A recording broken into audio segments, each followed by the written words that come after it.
Good afternoon, everybody. I am Dr. Nicole Turner-Lee, and I'm excited to have you all participate in our second of three webinars on race and social justice and technology, of course.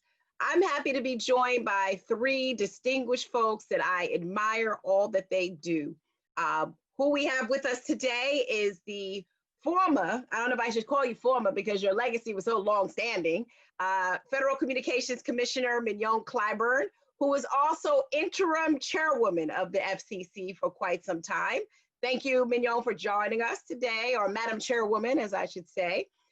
We have my friend Kristen Clark, who I'm excited to have because she is the president and the CEO of the National Lawyers Committee for Civil Rights Under Law.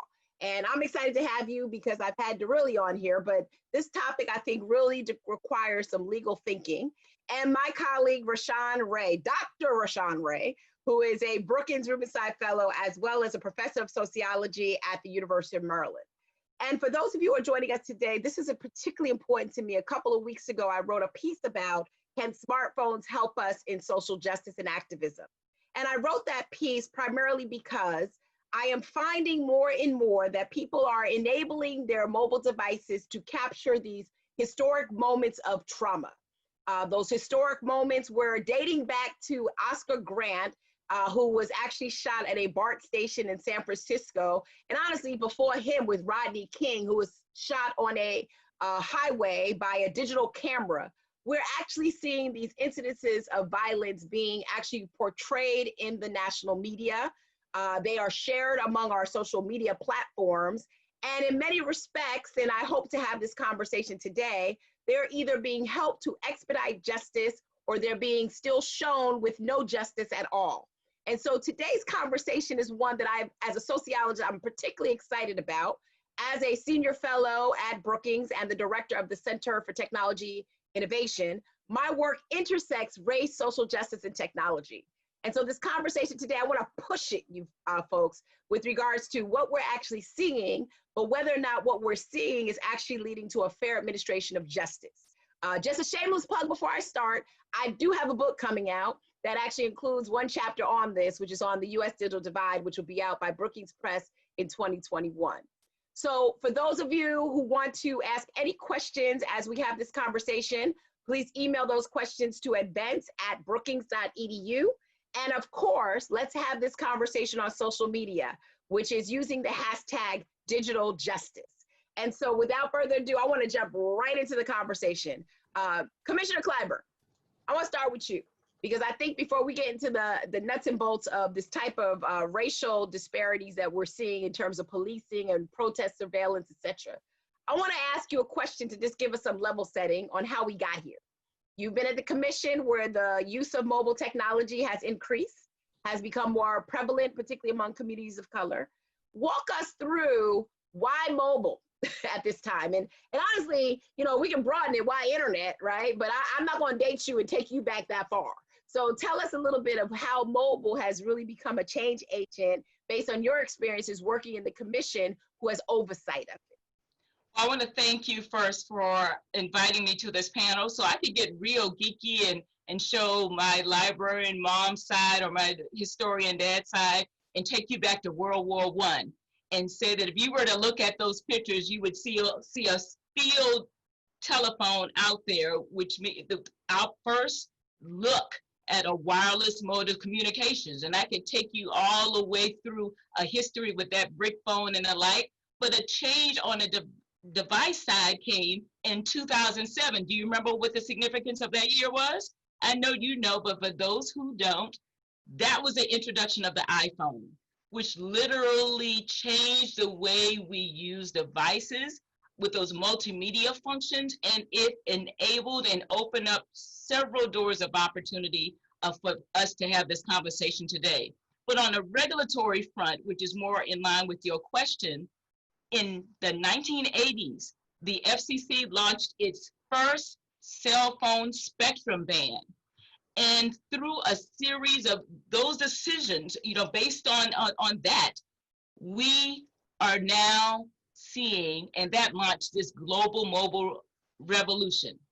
And of course, revolutions often happen in different phases and different stages. So now in terms of our mobile revolution or evolution, we're talking about the fifth phase in some ways, but not in all communities, and that's another topic for another time, but the fifth wave or evolution when it comes to mobile phones. And what we saw around the third wave or so is these devices becoming smaller, more nimble, less expensive, and more ubiquitous. So you had the pop-up of a lot of these very accessible sites to buy these phones, and they became more attached literally to us. And the devices through those evolutions, particularly when it comes to recording, I like to still say, but videotaping content, it has become the narrative, literally the narrative for our lives today. I'm stuck on what you said for a variety of reasons, because I think a lot of people don't understand, right, that the Federal Communications Commission had a lot to do with sort of introducing us to this mobile ecosystem. And I try to remind myself also that this iPhone really was only 12, 13 years old, right? As old as my daughter. But then two, that even with the other platforms that we use, what you said is actually key. It's actually become able to be put in our purse or our pocket, which is something for people of color or historically disadvantaged groups. We never had that before, right? We never had the ability to carry that type of arsenal to be able to share distinctively what is happening to us. If we were lucky, we had a landline phone if we could afford the rates. And if you remember, long distance was incredibly expensive. We had to stand around, and it was a Sunday afternoon event to make a long distance call. You know, now if you have the right plan, anytime, any place, you can reach anyone.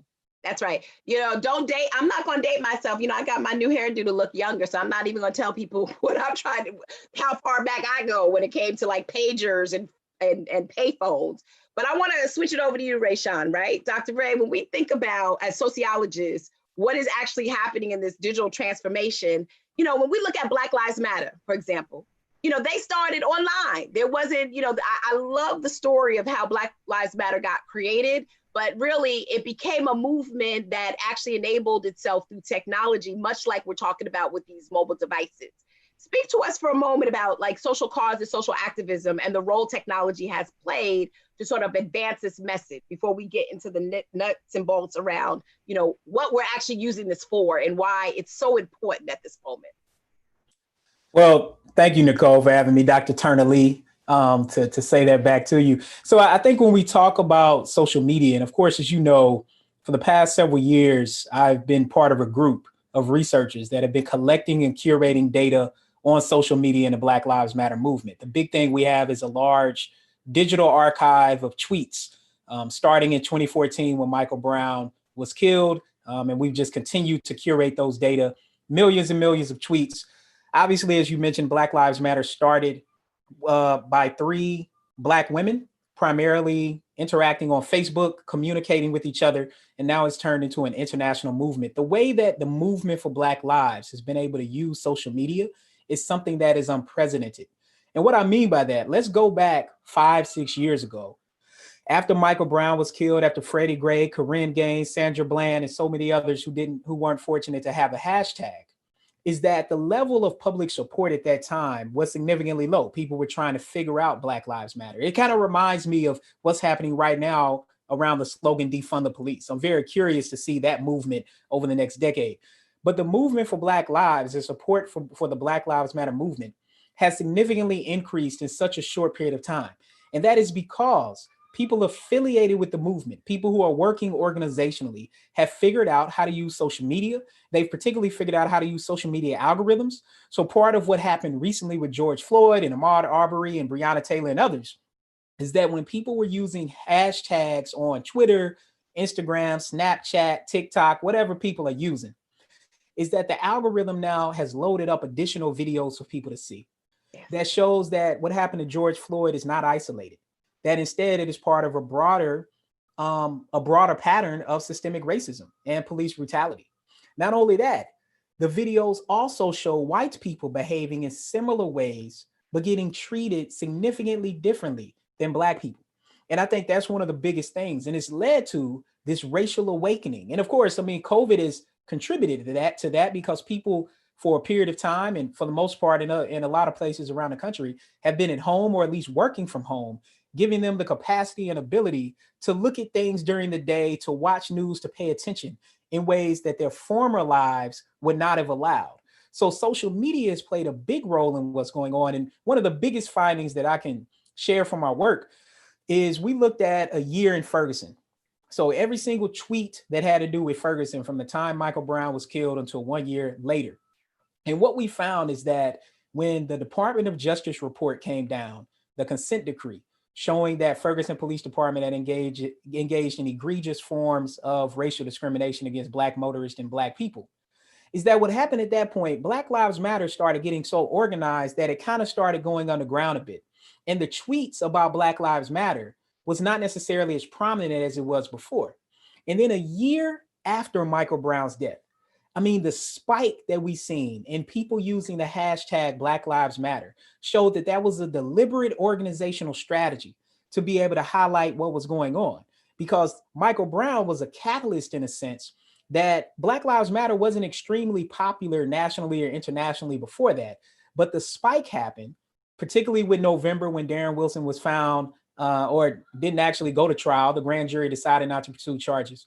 But that 1 year after really showed what the movement for Black Lives was about, how quickly they were able to organize, how quickly they learned strategies to use their mobile phones, all the apps that have came up now, like if you get stopped by the police, hit this button, start recording, here are the things to do. I mean, it is layered up and it has become part of an ecosystem for people and how to interact with the police.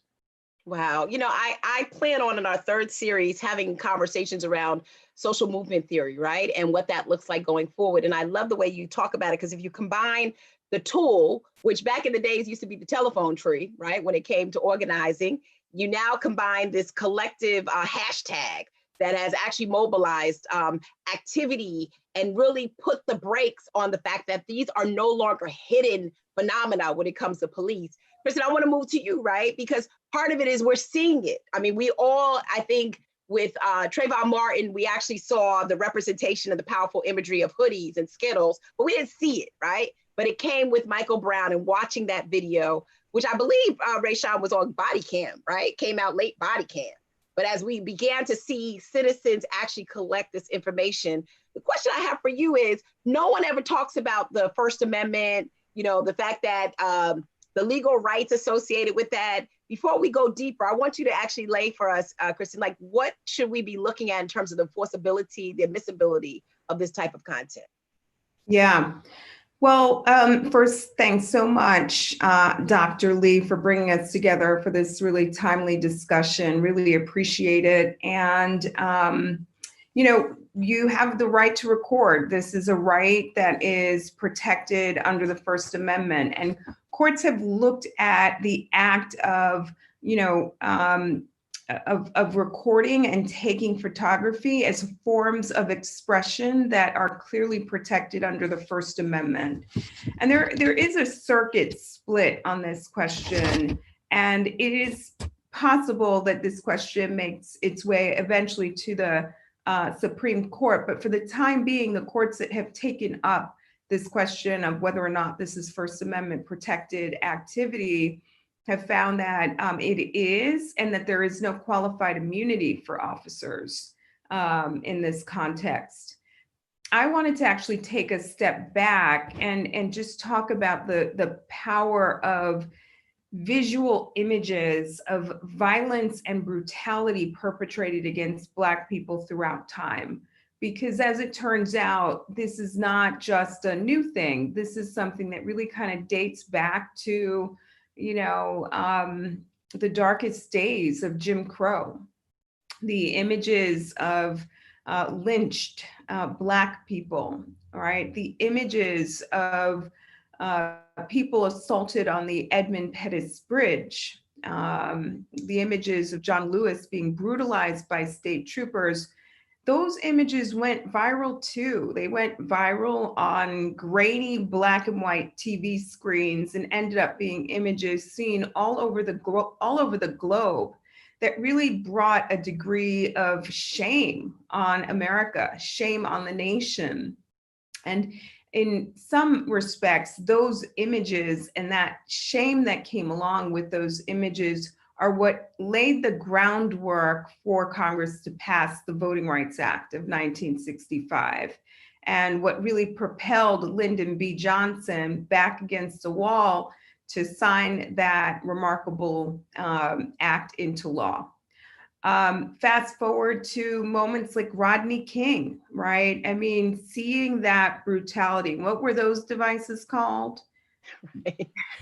Which one, right? I know, right? That wasn't even a digital camera. If you all remember, it was a camcorder. Camcorder, right? Yeah, with the big tapes. I mean, seeing the brutality perpetrated against Rodney King is kind of what laid the groundwork for there to actually be a prosecution of those cops who perpetrated that horrendous assault. Fast forward to, Walter Scott, right? Who, he is 50-year-old man stopped because of a broken taillight, former military, and a human being. And he's stopped by a cop who claims, as we find out falsely, that Mr. Scott tried to take his taser and that he was forced to shoot. But then the courageous person who happened to record that incident comes forward, and we find out that there is a different truth, that Mr. Scott was running away and shot about a dozen times in the back, and that the officer planted that taser next to his body. And then we fast forward to Eric Garner, right? And Mr. Orta, who, recorded what happened there. And you think about all of these incidents, and the through line is that that throughout history, images of the brutality have proven a powerful tool in promoting reform, in sometimes promoting accountability, but most often in shaming the public to see up close the vicious violence perpetrated against Black people and against Black lives. Yeah. I mean, you're so right. I mean, Emmett Till, if you ever go to the National Museum of African American History and Culture, if you watch the video there, Mamie Till made the decision to keep Emmett's casket open, to do exactly what you said, Kristen, in terms of the shameful history that really was the spark of the modern day civil rights movement. And when I was at MMTC, Faden Santana was one of the people that we honored for taking that video, having the courageousness, as David Honig would say, to actually record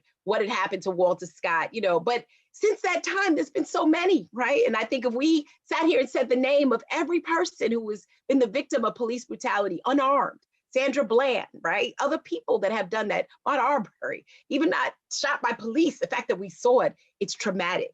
But Mignon, that trauma that we're actually experiencing as we talk about the use of modern day technology to help us do exactly what Kristen and Rashawn have said, that has a history, right? I mean, Sierra Parker talked about that with the civil rights movement when there were broadcast stations that wanted to turn off what was happening in places like Selma. Speak to us a little bit about the history in terms of media policy of actually eliminating our ability to be authentic in those images. And before you do, if you have questions, events@brookings.edu, and continue the conversation on #digital justice. Well, thank you, Nicole. What a lot of people suspected but may not know, that especially across the South in the 50s, 40s, 50s, and early 60s, there was something real. It was a thing called a news blackout. Governors got together with broadcasters, police officials got together with newspaper publishers. And when things were happening across this nation that would, under any other circumstance, is newsworthy, deserve to be covered, they were not. And so we're particularly sensitive about it in South Carolina, where there were a number of incidents. How many people know about the Orangeburg Massacre? I've got a picture that I might share later.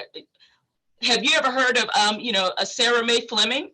Sarah Mae Fleming was a 20-year-old African-American female from Eastover, South Carolina. Yes, it's as rural as it sounds, who got on the bus 17 months before Rosa Parks.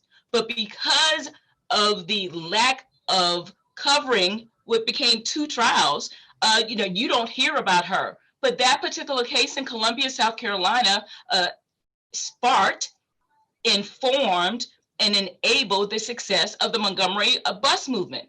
And so what happens is, not only we don't have dominion, which we do now with these devices, we don't have possession or the ability to did not have the ability to get the information out.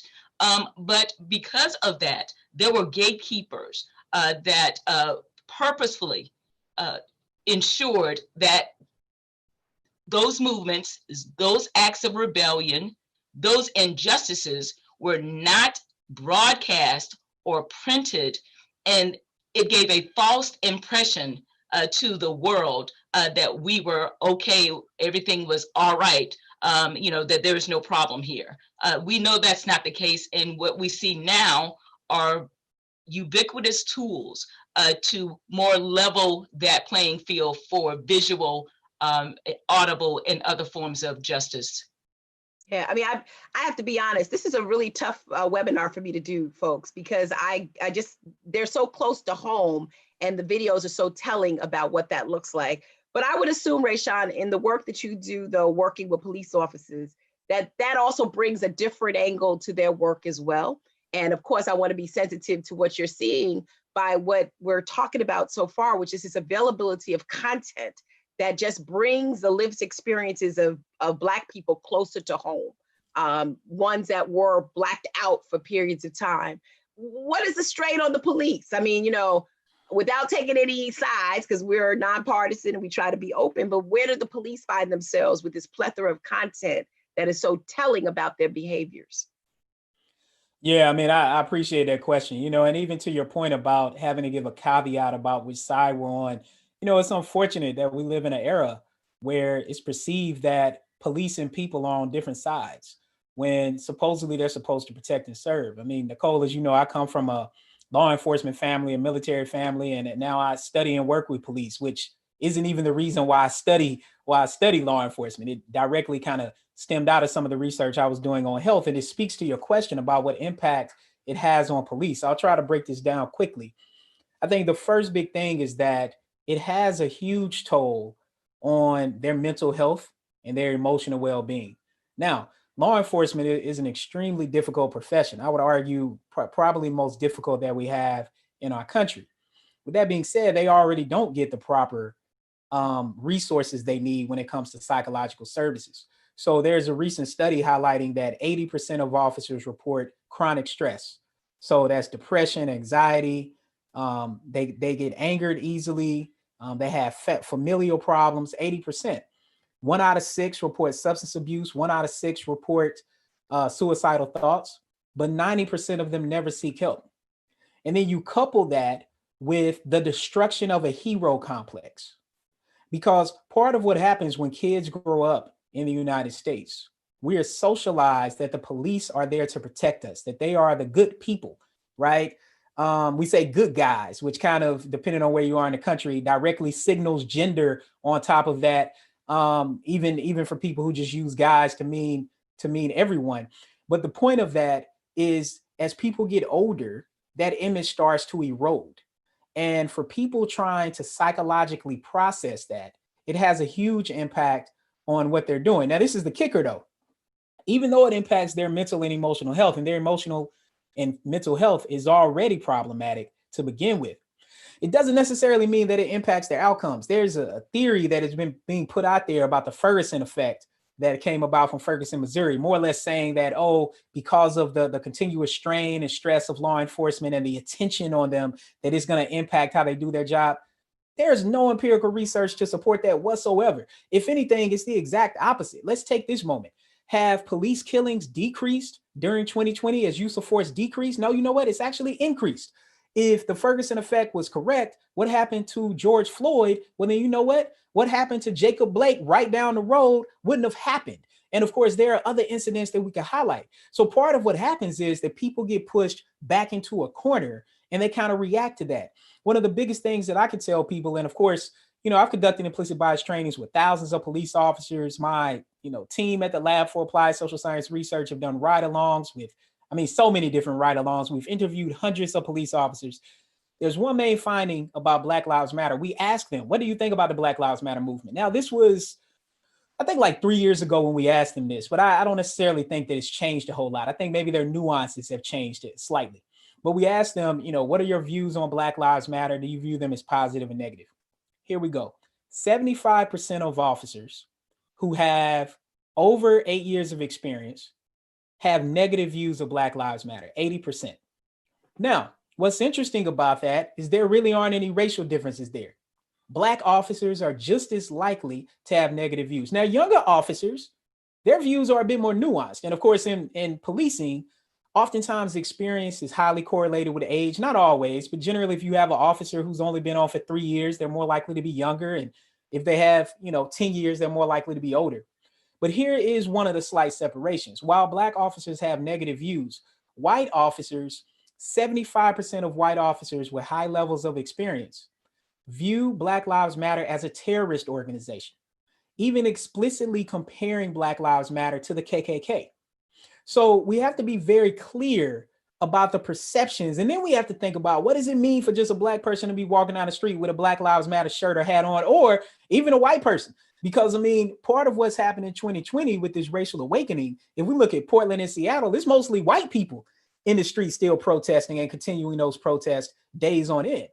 So that perception instantly fuels a negative view. And then of course, the other side of it is that officers who feel differently, officers who do want to speak up and speak out against officers like Derek Chauvin and others, they are stigmatized internally. They are more likely to be disciplined. They are less likely to be promoted. They are more likely to be put on certain types of routes and duties that other officers don't want to do. So part of it is a broader continuum that's structural in nature that leads to a culture of policing that can have detrimental effects, not only on police officers' mental and emotional health, but also in the way that they treat us. Yeah, that's interesting. It's so interesting that you said that. I bought a Black Lives Matter mask the other day, as you talk about it, and I was getting ready to walk into my store, and I live in, Northern Virginia. I wasn't thinking anything of it. And my daughter said to me, "You sure you want to put that on?" We got to go in the store, mommy. And it wasn't because she's less political, but because of what you said. I think the perception in this racial time, of course I wore it anyway.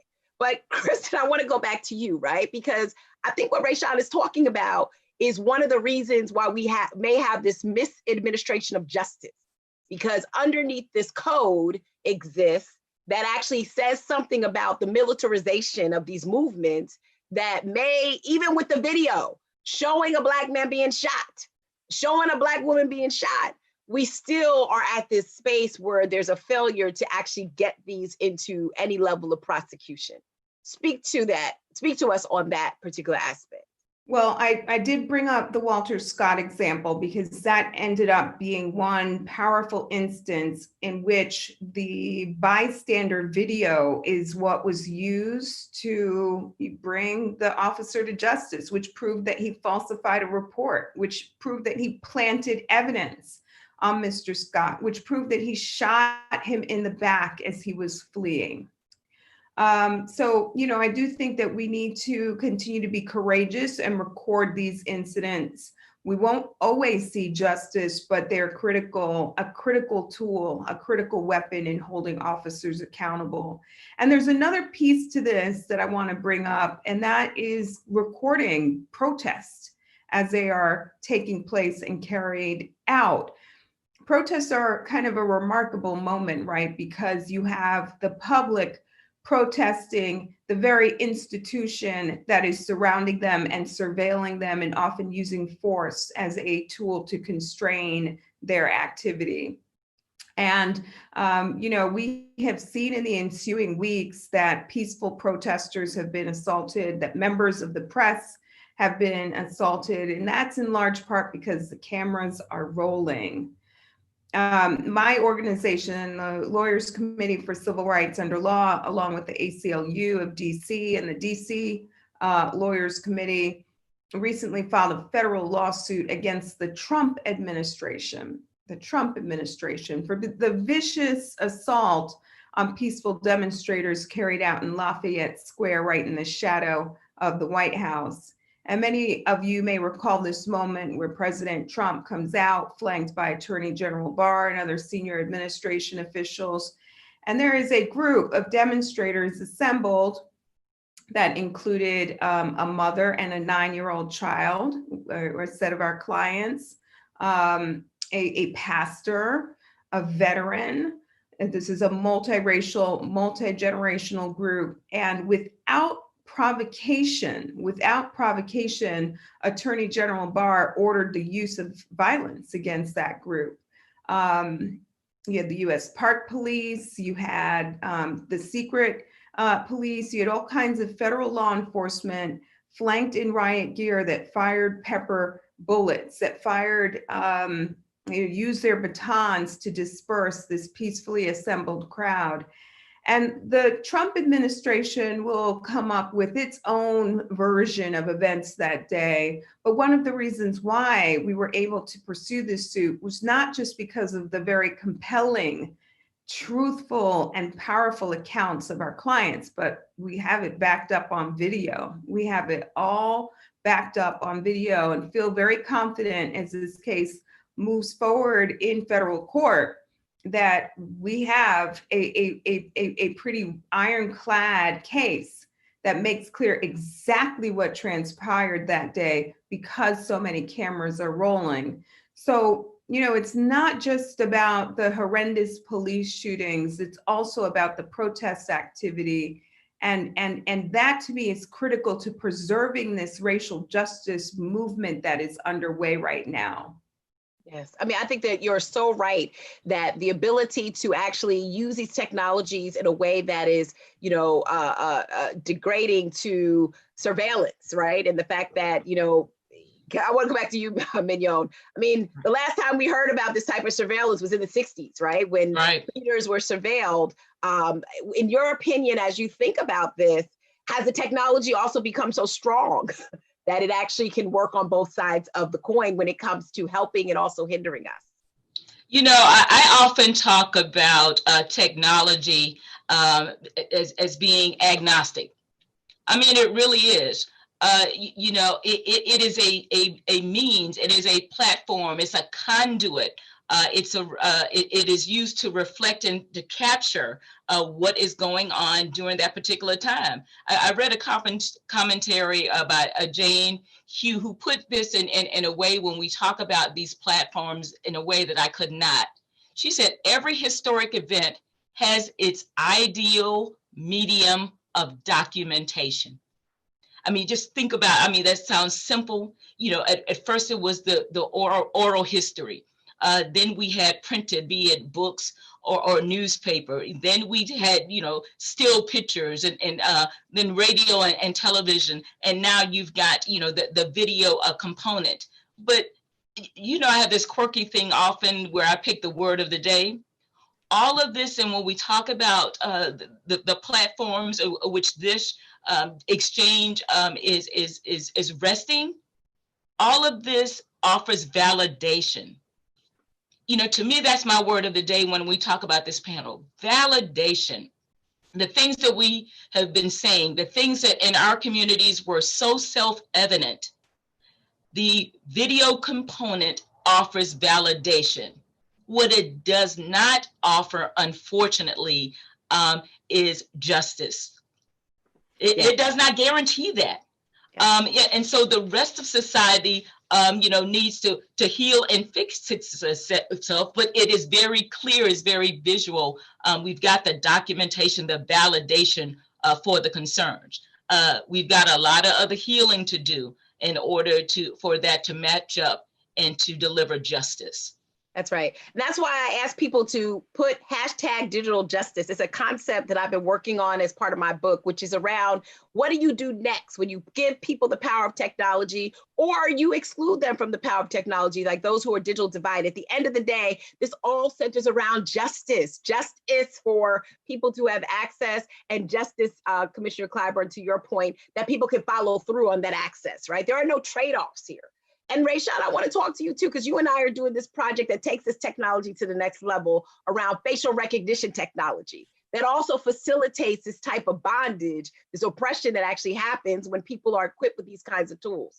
Speak for a moment around what happens when you then take it to the next level, right? And you start talking about artificial intelligence and facial recognition, particularly around what Kristen talked about in terms of surveillance. Yeah, I mean, I think on the surface, oftentimes we assume that, the technology has no biases. And overall, when people have the ability to control it, that's true. We can see technology from their own perspective. Like take body worn cameras, for example. It gives you a particular viewpoint. If it's on a police officer, it shows what happened to them. Or actually shows what they might have done to someone else or who they're interacting with, and vice versa. And that evidence gets brought into court. And interestingly, body-worn camera evidence is just as likely, if not more likely, to oftentimes help validate police officers' views of things as it is for the general public, depending on what's going on. When we start talking about algorithms, the perception is that machines do something and these machines are objective. But I think oftentimes we forget that people create those machines. People create those algorithms, and their biases inform what's happening there. So we know from, a host of programs that we could highlight is that the bias is embedded in the algorithm. So when we talk about facial recognition, it is a high likelihood that people's faces are going to be misclassified. Black people's faces get misclassified more because our faces are less likely to be part of the algorithm that informed the decision-making process. We also know that Black women in particular are even more likely to be misclassified. Especially when we change our hair. Yeah, especially with hair. So, we can think about the implications of that when we start talking about whether or not facial recognition technology should be able to be used in court proceedings to make decisions. One thing I know about policing, it hasn't stopped police officers from using facial recognition technology and the like in the way that they go about their work. The problem, however, and there are two really prominent studies that highlight this. One is in Boston that I like to highlight. One is in California. The one in Boston, since football season just started, it used a group of Boston athletes from the Patriots, from the Red Sox, from the Celtics, and completely misclassified their faces and mixed them up, confused them as being criminals. So we could think about the implications of that. In California, they actually used members of the state legislature to look at facial recognition and again, mix them up with potential criminals. So part of it, and Nicole, hopefully you'll speak to this as well. I don't want to say this part for you around the legislation that is being passed federally around how to hold some of these things in check, because the technology is moving so fast that part of what's important for people to realize when we talk about law enforcement is that law enforcement wants the new shiny toys just like anyone else does. And if a tech company is coming in and a police department doesn't have to pay for that, the police department will use it as a pilot. But they are also then using it to make decisions about who they stop, who they arrest, the decisions that they make. And I know this because I do some of this stuff, that they will use the technology even though the laws haven't caught up with it. So policymakers are light years behind. And I use that terminology deliberately, light years behind. Because to Mignon's point, when we had the iPhone in the late 2000s, over the past 13, 14 years, the speed at which technology has advanced is astronomical. And our decision-making processes at the local, state, and particularly at the federal level has not been able to keep up with that. That's right. That's right. So, Kristen, I want to go to you, though, because I think that goes to Rayshad has sort of talked about the shiny devices, as he likes to always reference them, that law enforcement gets. The shiny device that we only have is this phone, right? Or some form of medium to actually record these instances. We're now hearing, and somebody just put it on Twitter, so I'm referencing before we go to Q&A, police officers to tell us, turn off your video. The young 17-year-old girl that taped the George Floyd incident has been harassed. So what do you do? What do we have as citizens to be able to further the use of new technology to advance civil rights and social justice? Yeah, this is tough because we see officers making, kind of just judgments on the fly. But in 2020, every police department should have a policy, and officers who are trained about respecting the First Amendment rights of the public to record their actions, and should have policies that speak to the very narrow set of circumstances in which it might be appropriate for an officer to seize a camera. If there's a serious assault or a violent crime that happened, and an officer sees somebody who may have a recording of that violent crime and feels that that evidence may be destroyed. There's some narrow instances where it may be appropriate for an officer to seize that evidence. But 99% of the time, and the Justice Department, interestingly enough, has some policy on this, there is no justification under the First Amendment for an officer to seize someone's camera. You got to get a warrant.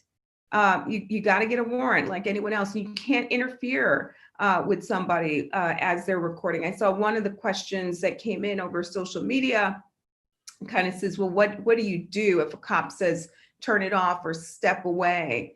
And, this is kind of one of those moments where, again, it really requires us knowing our rights and being courageous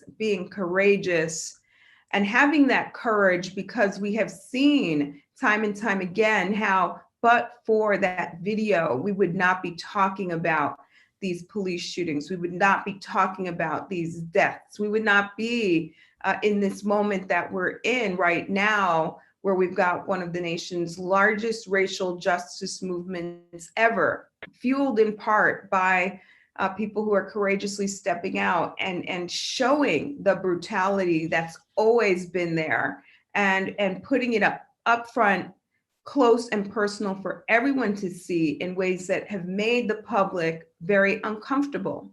We've now made it impossible for them to look away. So my hope is that people will continue to exhibit that courage, and that part of the work that we do on the reform side, as we work to push forward the reforms needed to overhaul policing in our country, is to make sure that police departments have clear policies that they've trained their officers on, by which they are respecting the First Amendment rights of the public to record what they do.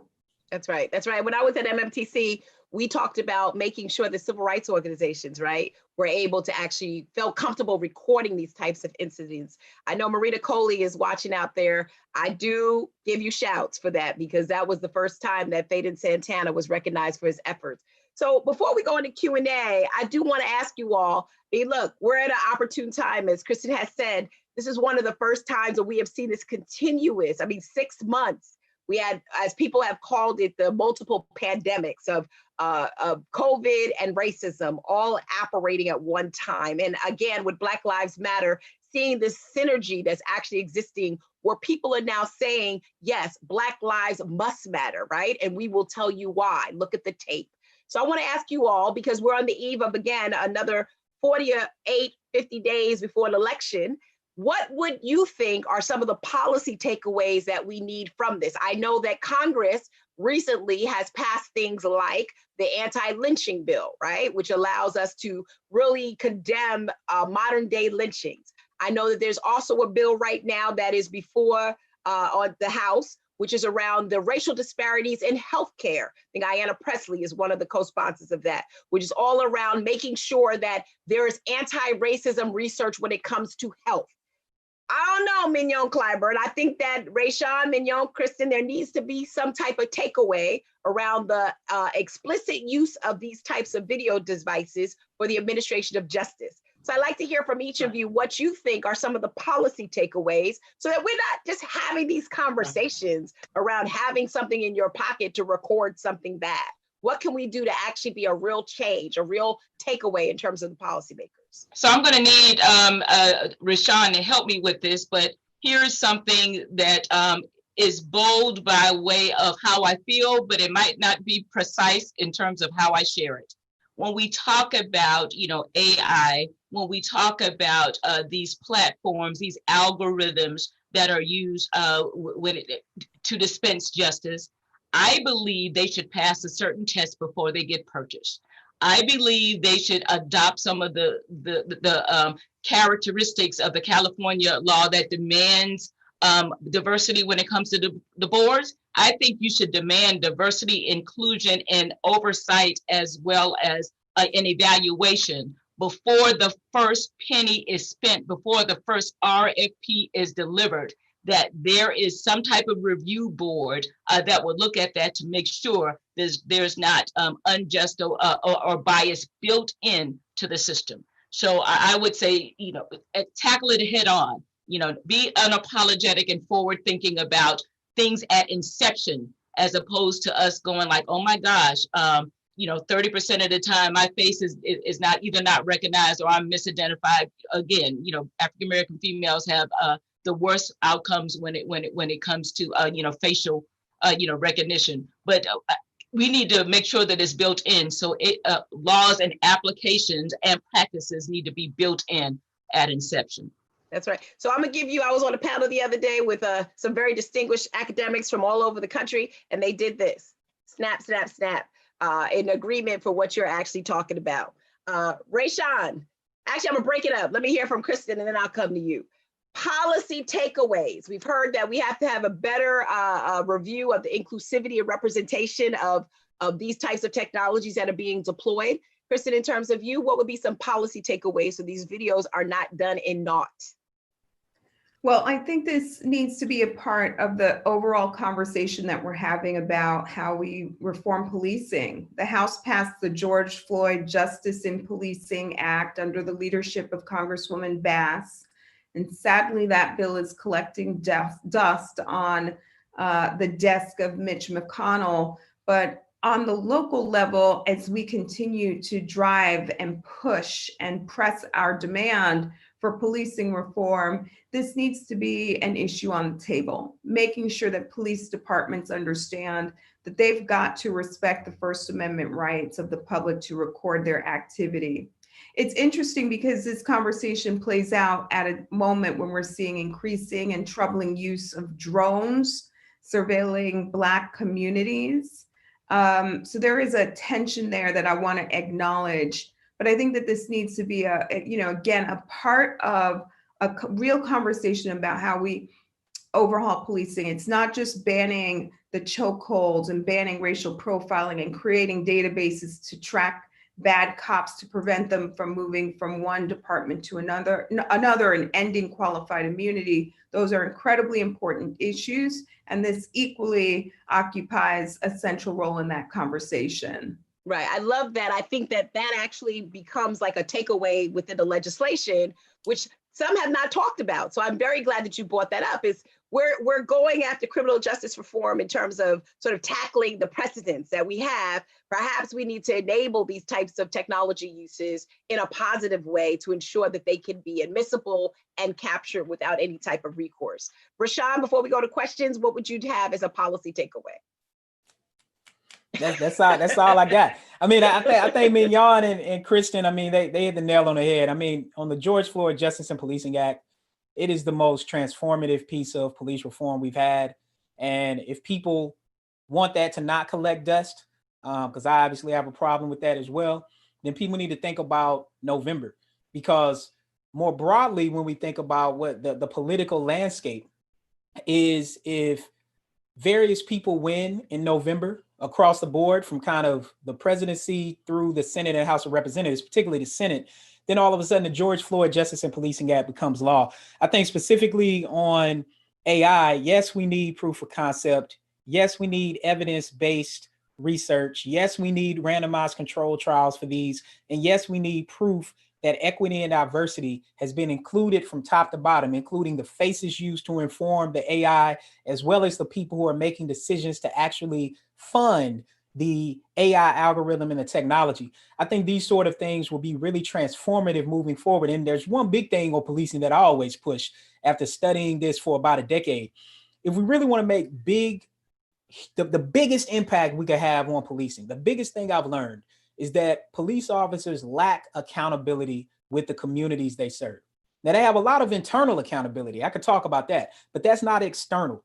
If we really want to do something about that, a way to circumvent qualified immunity is to ensure that civilian payouts for police misconduct shift away from tax money to police department insurance policies. All of a sudden, that not only puts the financial burden on police departments, even if the municipality is paying for it, and of course, there had to be legislation to make sure that comes out of their budgets, but it's also about giving police chiefs and other people in the police department a market-driven, evidence-based record that certain officers like Derek Chauvin and so many others I know are costing municipalities a lot of money. Just to highlight one city, well, actually, I'll do two cities quickly. In Chicago, they've spent $650 million over the past 2 decades on civilian payouts for police misconduct. That money does not come out of the police department budget. It comes out of the general funds.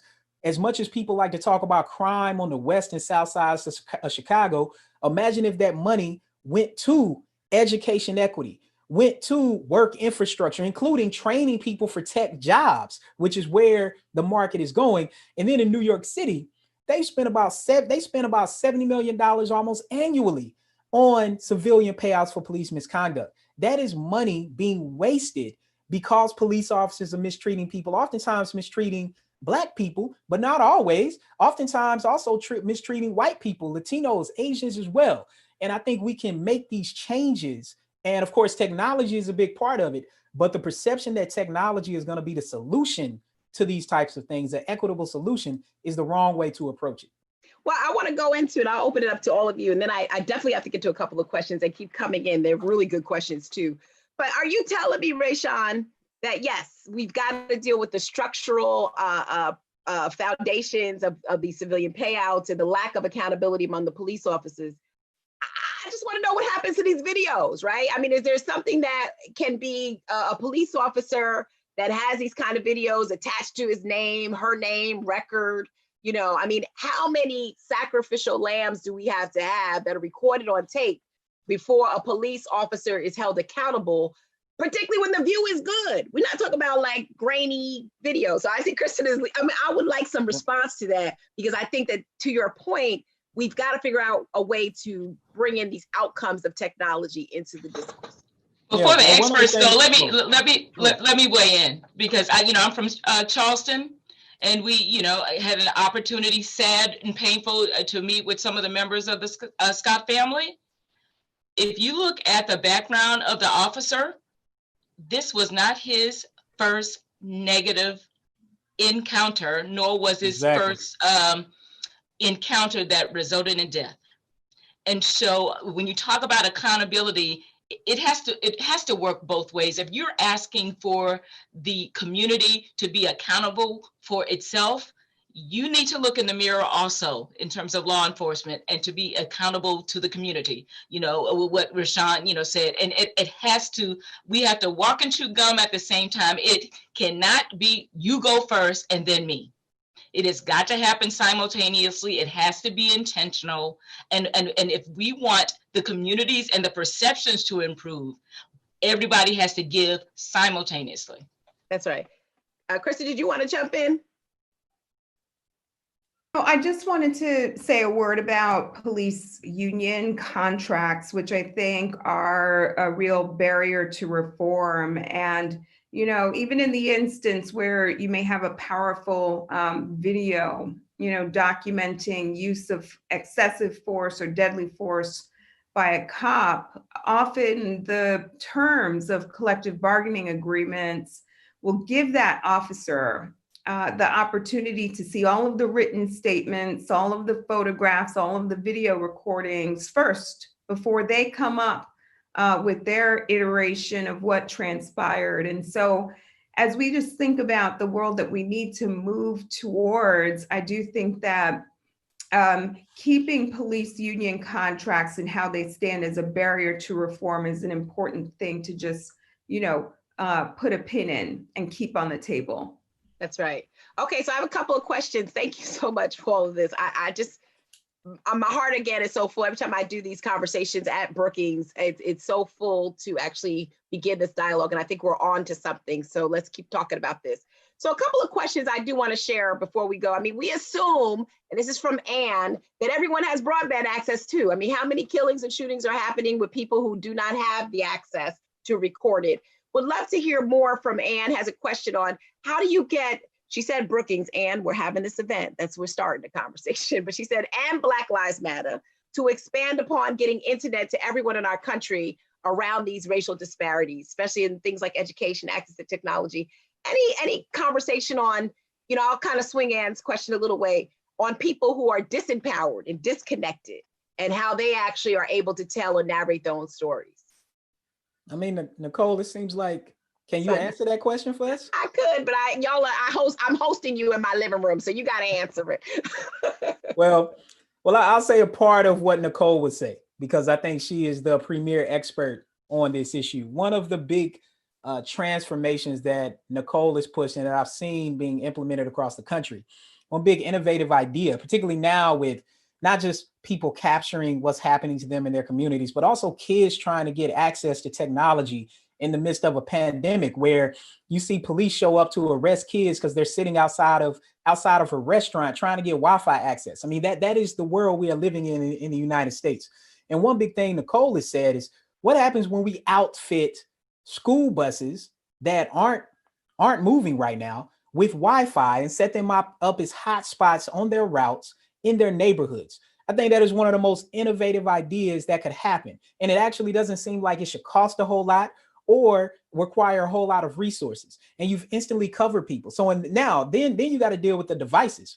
One big thing Nicole has also done is helping to make connections with tech companies that make equipment to funnel these devices, tablets and what have you, to underserved communities in urban and rural America. But I mean, to the point of Van's question, I mean, look, we already know that there is a huge technology gap, particularly in rural America. And for some reason, we act like that rural America doesn't have a whole lot of white people, as well as oftentimes a whole bunch of low-income people across racial groups who should be on the same page as it comes to their attitudes, their social and political attitudes. But oftentimes, media and social media becomes a vessel by which to separate them and create division. That's right. And Commissioner Clyburn, you know, we've been talking about this for as long as we've known each other, 20 plus years, right? We met in the middle of this conversation. You're absolutely right. That's right. In terms of the last question, I'll actually put it out there for anybody. Autumn wrote, and rightfully so, because she's actually bringing up a point that I often bring up. These videos, and let me just do this right, so I'll summarize it and we'll maybe end right on this question. What harm do we think has been done by these video recordings of graphic instances of police brutality being shared so often and so widely? And how can we decrease the trauma Black people face by seeing these so often on social media every day from citizen activists? And how can we teach people not to glamorize or glorify the deaths of Black people by resharing them? So without, I guess, taking away from the action that we're talking about. Kristen? So when I share these videos, and I usually do so with a trigger warning, just because I think that it is one of the reasons why we're having this conversation right now and across the country, is because of the videos that have made people so uncomfortable. It's given them a front row seat to issues that have been happening for decades to Black people. Some of you may be in a different spot, but that is, I feel like these videos show our humanity and show it being destroyed, undermined, and obstructed by law enforcement. The thing that breaks my heart is thinking about the children, thinking about the little girl in the back seat while Philando Castile was shot right before her very eyes, and listening to her trying to calm her own mother down through that horrendous incident. There was another incident this weekend that many of you may have seen, a car that was stopped. The cop insisted on asking the passengers for a driver's license. A father questioned, why did he need to produce ID? And there is a little child, his son, looking out while his father's head is being bashed into the ground and saying, "Daddy, Daddy." There is no doubt a generation of children that will be traumatized by these videos and images, but I still believe that they are an important weapon in a fight that we have been battling for decades.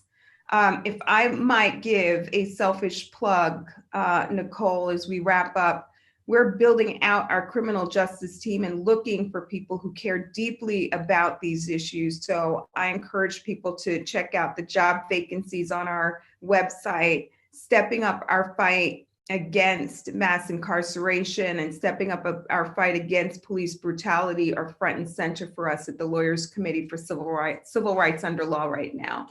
Thanks for having me. Thank you, Kristen. And I know you got to jump off this. Rashawn, Mignon, any other comments? And we're going to wrap up. Well, Nicole, I think about two things. Number one, in the middle of the most painful part of the Minneapolis experience, guess what was being reviewed? Those contracts for police officers. So I say, with that, change of law means change of applications. And so we need to look at any jurisdiction where we call home. We need to go to the city council, town council, whoever negotiates those contracts, and have better terms. Also, when it comes to the young people in the trauma, and some of us that are not so young, one of the things about connectivity and having ubiquitous broadband, if we were to ever get to that point, is the ability for me to use my personal device to have a helpful discussion with a therapist. So connectivity is not just educating people children between 8 and 3, is addressing their other needs, including, mental health needs through technology, that the boundaries make no difference. It doesn't matter if there's not a child psychiatrist there. If I can zoom in, not zoom the product, but zoom in, then I have an opportunity to be healed. So we need to think about connectivity, not just from education, not just, although this panel is on that, criminal justice or social justice or awareness, but healing our communities, because it allows for that to happen. That's right. Rayshawn, it's 3:01 and it's time for us to move on. But I think you could do for everybody else, unless you want to deal with trauma in less than 20 seconds. Okay. Go ahead and close this out. Yeah.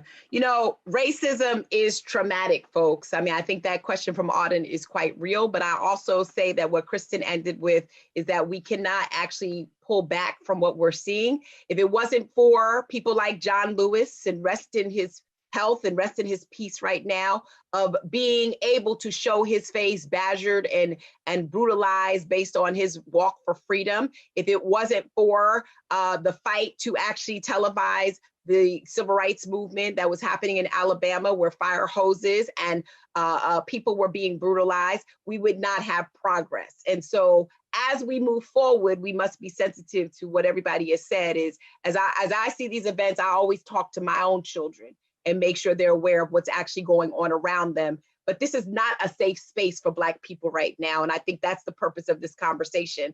And the more that we try to make it safer from what we actually see, it appears that we have more dialogue to have to make sure we actually get it to justice. Again, thank you so much for watching today. This will be posted.